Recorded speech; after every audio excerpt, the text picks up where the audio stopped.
భోగాపురం విమానాశ్రయంలో తొలి విమానం ల్యాండ్ అయ్యేందుకు ముహూర్తం ఖరారైంది. జనవరి 4న మొదటి ట్రయల్ ఫ్లైట్ భోగాపురం రన్వేపై దిగనుంది.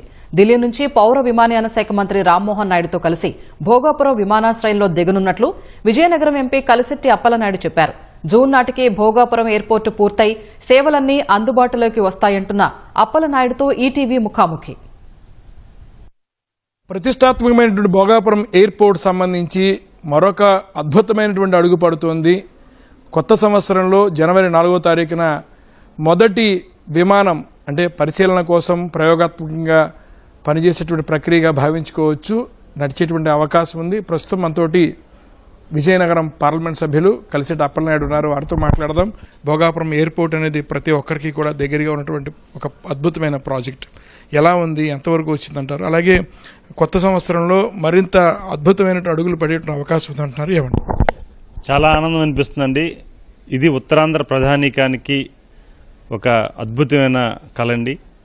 ముఖ్యంగా ఏంటంటే గౌరవ ముఖ్యమంత్రి చంద్రబాబు నాయుడు గారు ఈరోజు అద్భుతంగా ఉత్తరాంధ్ర పట్ల ఒక కనెక్టివిటీ పెంచడానికి అంతర్జాతీయ ఎయిర్పోర్ట్ నిర్మించాలనే ఆలోచనతో రావడం, వెంటనే కొత్త సంవత్సరం రేపు జూన్ 4న రేపు రాబోయే వచ్చే నెల కొత్త సంవత్సరంలో 4వ తారీఖున రాబోయే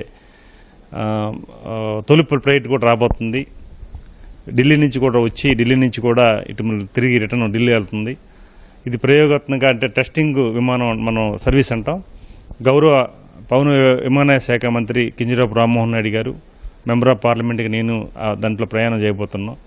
చాలా ఆనందం అనిపిస్తుంది. ఎందుకంటే ఈరోజు గౌరవ ముఖ్యమంత్రి గారు ఏదైతే శంకుస్థాపన చేశారో ఆ రోజు ప్రస్తుత గవర్నర్ గారు, గోవా గవర్నర్ గారు పూసపాటి అశోక్ గజపతిరాజు గారు కేంద్ర విమానయాన శాఖ మంత్రిగా ఉండగా ఆయన సమక్షంలో ఆ రోజు శంకుస్థాపన జరిగితే, మళ్ళీ ఇప్పుడు ఉత్తరాంధ్ర చెందిన మరొక రామ్మోహన్ నాయుడు గారు కేంద్ర మంత్రిగా ఆ విమానయాన శాఖ మంత్రిగా ఉండి వారి సమక్షంలో ప్రారంభించే సందర్భం కూడా ఉత్తరాంధ్రకి మంచి అవకాశం వచ్చింది. ఆ కన్స్ట్రక్షన్ కూడా జిఎంఆర్ గారు వారు కూడా రాజాం ప్రాంతానికి చెందిన ఉత్తరాంధ్ర చెందిన వ్యక్తి రావడం అనేది ఒక మంచి ఈవెంట్ కార్యక్రమం. సో ఈరోజు అభివృద్ధి అనేది చేసి చూపించే నాయకత్వాన్ని మనం చూస్తున్నాం. గౌరవ ముఖ్యమంత్రి చంద్రబాబు నాయుడు గారిని వారు ప్రమాణ స్వీకారం చేసిన తర్వాత అది కొద్ది రోజుల్లోనే ఇమ్మీడియట్గా భోగాపురం ఎయిర్పోర్ట్కి వచ్చి అధికారులతో సమీక్ష సమావేశం పెట్టి యాజమాన్య సమీక్ష సమావేశం పెట్టి ఇమ్మీడియట్గా 26 వారు డిసెంబర్ ఇస్తే డిసెంబర్ కాదు జూన్కి జరగాలనేది వారు కాన్సెప్ట్ పెట్టారు. ఆ కాన్సెప్ట్ ప్రకారం ఈరోజు మన యాక్టివిటీస్ నడుస్తున్నాయి. రేపు 4వ తారీఖున అధికారికంగా మనం జనవరి నెల నెక్స్ట్ రాబోతుంది. జూన్కి మాత్రం ఫుల్ టైమ్గా మన యాక్టివిటీస్ నడబోతుంది. చాలా సంతోషకరమైన విషయం ఇది. దీనివల్ల ఏంటంటే విశాఖ నగరం, విజయనగరం, ఉత్తరాంధ్రలో ఉన్న శ్రీకాకుళం ఈ ఉమ్మడి పాత జిల్లాల్లో అభివృద్ధికి నాంది అవబోతుంది.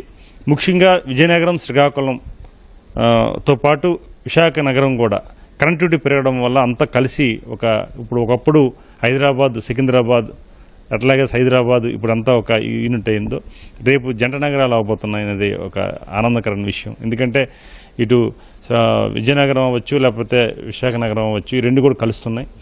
సో ఈ డెవలప్మెంట్ యాక్టివిటీస్ని చూసి రేపు భవిష్యత్తులో ప్రజలు ఏదైతే ఆశించారో చంద్రబాబు నాయుడు గారు వస్తే అభివృద్ధికి నాంది అవుతుంది, వారు మాకు ఉద్యోగ అవకాశాలు మా పిల్లలకు కానీ లేకపోతే సంపద సృష్టించే విషయంలో కానీ లేకపోతే మాకు అన్ని రకాలుగా అందుబాటులో ఉండే విధంగా ఈరోజు భోగాపురం ఎయిర్పోర్టు ప్రారంభంతో పాటు ఐటీ మనకి ఏదైతే కమ్యూనికేషన్ ఉందో దానికి సంబంధించి కూడా గౌరవ ముఖ్యమంత్రి గారు యువనాయక నారా లోకేష్ గారు, ఉప ముఖ్యమంత్రి పవన్ కళ్యాణ్ గారు, కేంద్రలో ప్రభుత్వం సంబంధించిన ప్రధానమంత్రి నరేంద్ర మోదీ గారి సహాయ సహకారాలతో ఇవన్నీ వస్తున్నాయి కనుక దీనికి కూడా అనుసంధానంగా అందరూ కూడా చాలా హ్యాపీ ఫీల్ అవుతున్నారు. చాలా ఆనందం అనిపిస్తుందండి. జనవరి 4వ తారీఖు ప్రయోగాత్మకమైనటువంటి ఫ్లైట్ భోగాపురం ఎయిర్పోర్ట్కి అంటే ఢిల్లీ నుంచి వచ్చి మళ్ళీ తిరిగి ఢిల్లీకి ప్రయాణం చేస్తుంది. భోగాపురం విమానాశ్రయంలో ఒక అద్భుతమైనటువంటి ఘట్టంగా భావించుకోవచ్చని విజయనగరం పార్లమెంట్ సభ్యులు కలిశెట్టి అప్పలనాయుడు చెప్తున్నారు. కెమెరా పర్సన్ శ్రీనివాస్తో ఆదిత్య పవన్, విశాఖపట్నం.